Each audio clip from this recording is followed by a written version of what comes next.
All right, solving quadratics by factoring. Now that you look at this, you see there's no graphs. You could also get your solutions for your quadratics by following these 4 steps that I'm going to teach you today. The thing about factoring the quadratics, there's going to be some review that I'm going to do on the side because we will have to think about FOIL and how we factored back in the day. So first step, set up the quadratic equal to 0. Right now it shows it's equal to y. You're going to rewrite it to show it's equal to 0. So x squared plus 3x minus 10 equals 0. Next step, factor the left side. So everything here has to be factored. And when we did that, I'm going to show you the left over here. We had to think about what are the factors of C. So what numbers would I multiply together to get 10? I know I could do like 1 and 10 or a 2 and a 5, but I also have to make a negative number. So one of them is going to have to be negative. The second thing I have to think about is which factors, when added together, would get b, or the number that's in front of x. Here it's 3.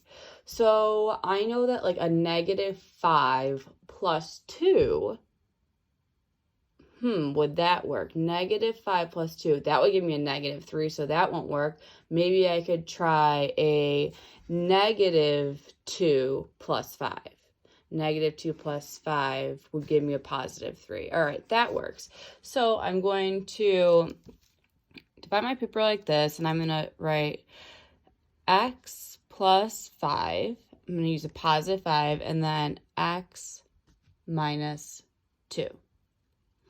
If you wanted to double check your answer, that's when you use FOIL, first, outer, inner, last. So first, what's x times x? Okay, that's x squared. Outer, x times negative 2, that's negative 2x. Inner, plus 5x.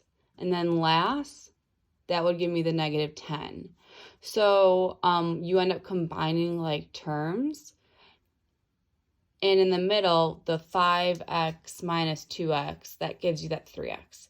Now, the third step, when you set each factor equal to 0, they're saying, all right, set x plus 5 equal to 0, as well as x minus 2 equal to 0. Write your answer with curly braces. So, what number when added to 5 would give you 0? Well, that's negative 5. What number when 2 is subtracted from it would give me 0? That's a positive 2. So here, if I were to graph this, I would have a parabola that intersects my x-axis and hits at negative 5, 0, and 2, 0. That means solutions to this parabola are negative 5, 2. Some of you might find this method easier than the one that I taught yesterday. So I'm going to do that again. I'm actually going to zoom in a little bit.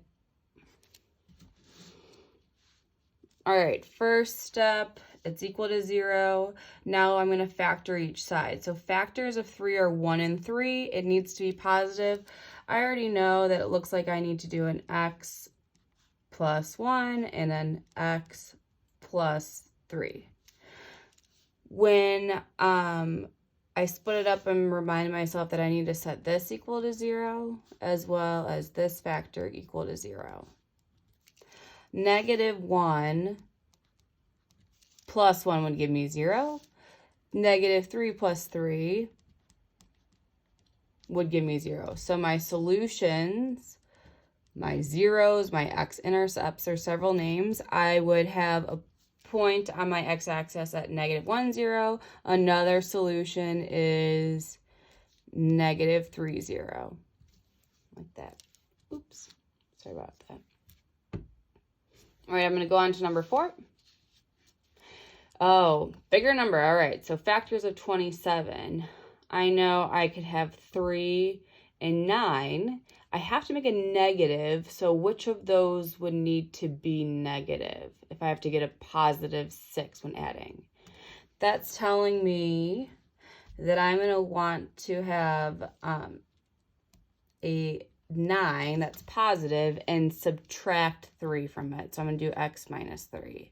To double check that this would give you the same exact quadratic, you would do the foiling. First, outer, inner, last. And I could screenshot some work from a few chapters ago to review that with you guys. X plus 9 is equal to 0.